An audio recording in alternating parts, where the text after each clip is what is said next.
don't particularly love doing it, but I do get involved as much as I can in order to save the project's money. Real Estate Lab.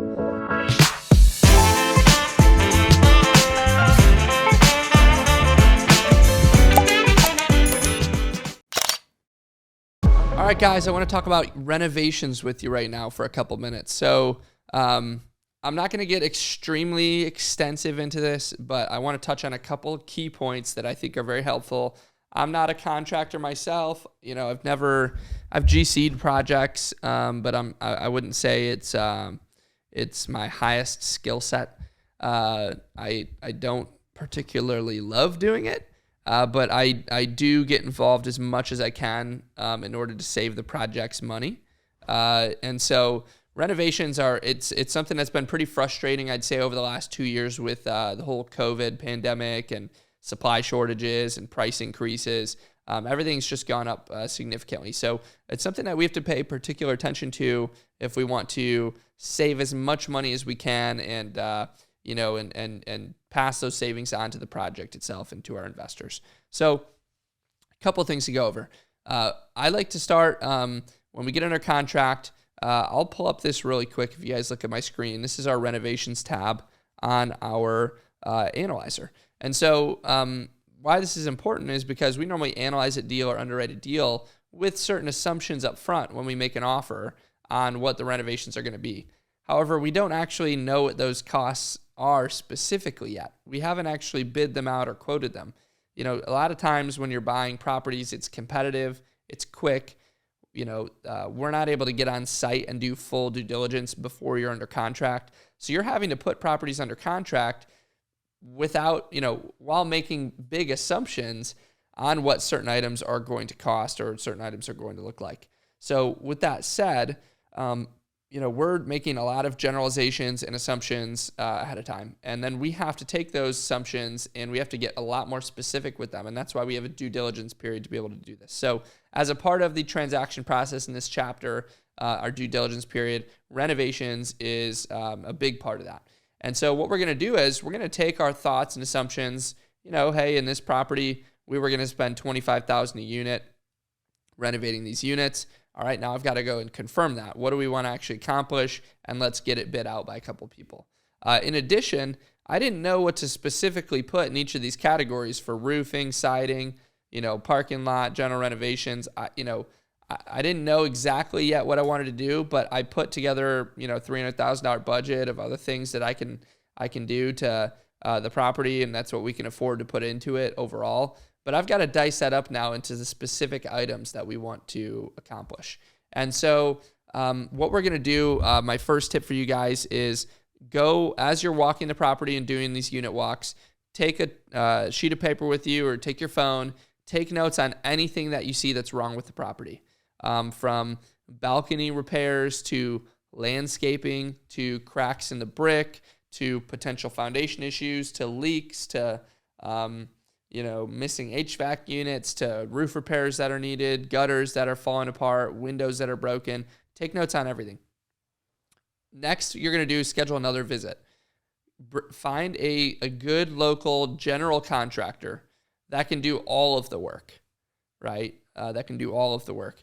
And you're going to bring them out and you're going to put together a plan. This is what we want to do. And it depends on the property, right? Some properties you want to fully clean up. You want to take care of all of the deferred maintenance, all of the issues. You want to repair the parking lots, replace the roofs if they're old, do everything. Other properties, it's like, well, we're not really going to get our money's worth for doing that in this area, so we're not going to go all out. Let's patch the parking lot.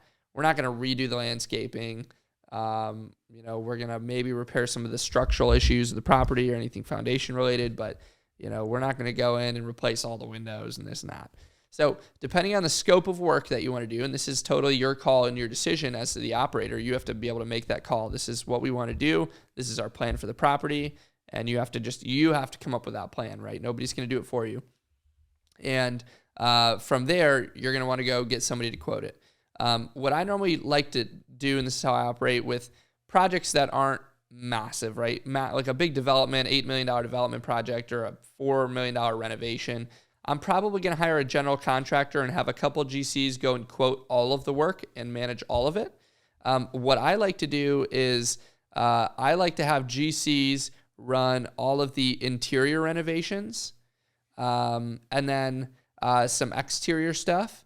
But I will almost always quote out a couple of things independently of that. Roofing, very easy to quote out roofing, right? Either whether you have one building or 10 buildings, you figure out which roofs need to be replaced. Go get a couple of roofing contractors. Google roofing contractors in the area. There's tons of them everywhere. And have them come out to the site and give you quotes on that. Get 3 quotes. Same thing for the parking lot. I always do parking lot. Windows, if you're planning on doing a large window replacement, or if you're planning on doing a large HVAC replacement, and then sometimes painting. Painting as well is one of those things. Landscaping, you can go get a quote or 2 quotes. I don't think, landscaping is normally fairly cheap or competitive, easy to get somebody to do that. But those are the big things that I'll bid out myself. And yes, you could have the GC do that, but they're going to upcharge you on, let's say a roof is $20,000. A GC is going to come in and charge you $24,000, right? Because they're managing that. I would rather just save the money because it's something that's easy to do. Spend a couple extra hours scheduling those quotes, select a contractor, couple more hours managing them and getting them paid and making sure that they're getting the work done. And normally you're in pretty good shape and you didn't have to pay that upcharge. For me, that's worth saving the extra $4,000 going and doing that. So those big items, I'll quote myself.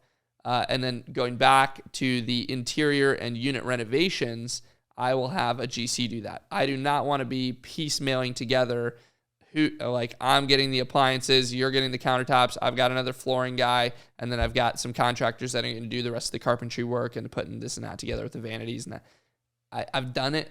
I don't want to deal with it anymore. I don't like doing that. You can definitely try it.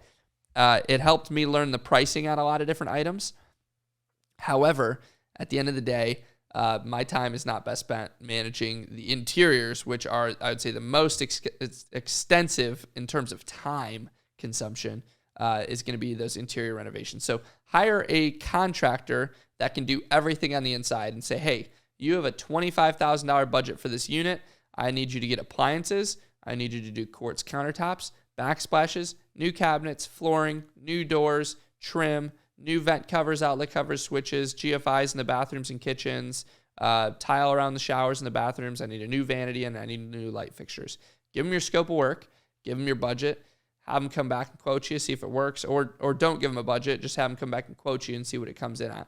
And go, find 2 or 3 of those people. Sometimes you get in and you find that, contractor's not doing great. So if you have a bigger property, you could say, hey, I'm going to give this contractor 5 units and this contractor 5 units. Let's see who can do them better, faster, and cheaper.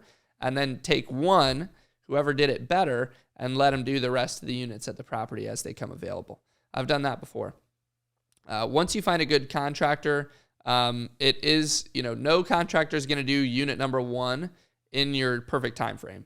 Your first 1 to 3 units are going to take, I would say, up to twice as long as it will after they get into a groove, just because they haven't ordered the materials up front. They don't know the extent of what's going to need to be done in the units. They don't know the layouts, the keys, access to the building. I mean, just access to the building alone could be a pain. A contractor shows up. Your property manager was supposed to be there to let him in. Property manager didn't show up. The contractor's sitting there not able to get into the unit. I mean, all these things happen that you don't really think about that take more time. And so I always say take it easy on them for the first 1 to 2 units. Let them get into a groove. Give them your timing expectation and be tough on them on hitting that timing expectation.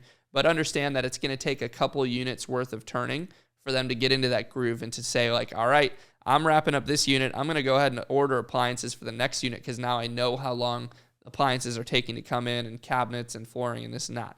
So once they get into that groove, you should be able to get them down to, your proper time frame. Most of the units that we do, if we're doing a gut renovation, easily 2 to 3 months. Like electrical, plumbing, all that stuff. Easily 2 to 3 months, down to the studs. If we are doing a mid-level renovation, obviously we're not removing any drywall, but we're removing flooring, cabinets. We're spending $25,000 a unit, on a renovation to do all that. Cabinets, countertops, doors, flooring, trim. I mean, all that stuff. Maybe some plumbing, some tile in the shower. I would say those would take 30 to 45 days to do those types of turns.